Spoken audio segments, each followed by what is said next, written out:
Di permukaan, dia hanyalah pelayan kafe Poirot yang ramah, pinter bikin sandwich, dan senyumannya bikin siapa aja adem. Tapi di balik apron itu, ada seorang mata-mata organisasi hitam berdarah dingin bernama Barbone. Dan di balik nama kode itu, ada seorang polisi rahasia Jepang yang memikul beban paling tragis di serial ini. Selamat datang kembali di Anane-chan. Furuya Rei bukan sekedar karakter keren dengan sejuta pesona. Dia adalah gambaran nyata tentang seseorang yang kehilangan segalanya, tapi memilih menyerahkan sisa hidupnya demi negara. Kali ini kita bakal bedah tuntas kompleksitas tiga wajah Furuya Rei dan alasan kenapa dia adalah karakter paling kesepian di Detektif Conan. Hal paling menarik dari karakter ini adalah kemampuannya menyeimbangkan tiga kehidupan yang bertolak belakang. Pertama, Amuro Toru, topeng sosialnya.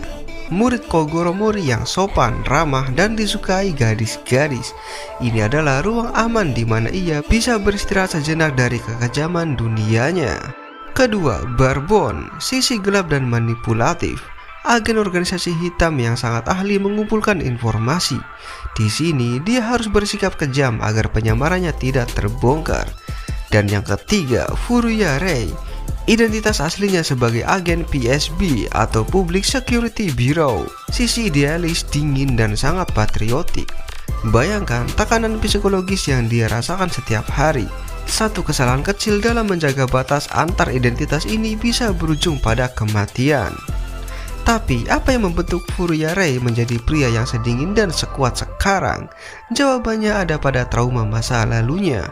Di masa mudanya saat di Akademi Kepolisian, Furuya punya 4 sahabat terbaik: Matsuda Jinpei, Hagiwara Kenji, Date Wataru, dan Morofushi Hiromitsu alias Coach. Tragisnya, satu persatu dari mereka gugur dalam tugas. Matsuda dan Hagiwara tewas karena ledakan bom, Date tewas dalam kecelakaan, dan Scotch, sahabat kecilnya, harus bunuh diri saat penyamarannya di organisasi hitam terbongkar. Furuya Rei kini adalah satu-satunya yang tersisa.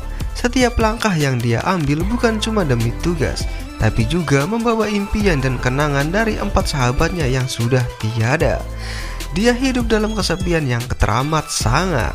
Kesepian dan rasa bersalah itu jugalah yang memicu dendam terbesarnya kepada Shuichi Akai. Furuya menyalahkan Akai atas kematian Scotch, meski kenyataannya Scotch bunuh diri untuk melindungi data keluarganya. Kesalahpahaman ini membuat Furuya yang biasanya rasional dan cerdas kerap kehilangan kendali setiap kali berhadapan dengan Akai. Di sini kita bisa melihat sisi grey moral seorang Furuya Rei.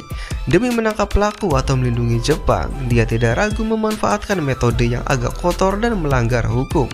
Seperti di movie Zero dan Enforcer, Furuya membuat Kogoro Mori menjadi tersangka agar dia bisa mengungkap siapa pelaku sebenarnya.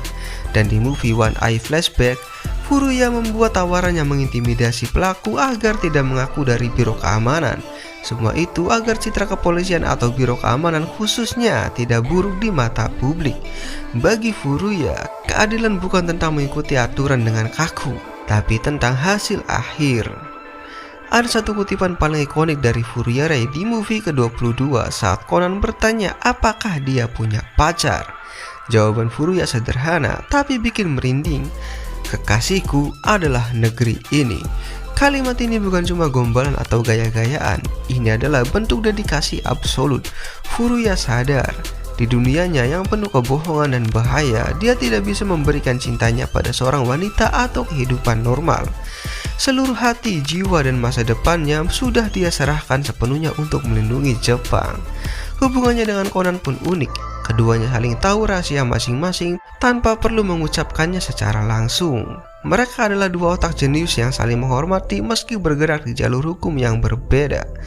Furuya Rei adalah bukti kejeniusan Gozo Oyama dalam merancang karakter. Di balik sosoknya yang terlihat sempurna, tampan, dan serba bisa, ada jiwa yang terluka dan memikul beban yang luar biasa berat. Dia adalah pahlawan dengan 1000 wajah yang rela menjadi penjahat di kegelapan agar orang lain bisa hidup damai di bawah cahaya.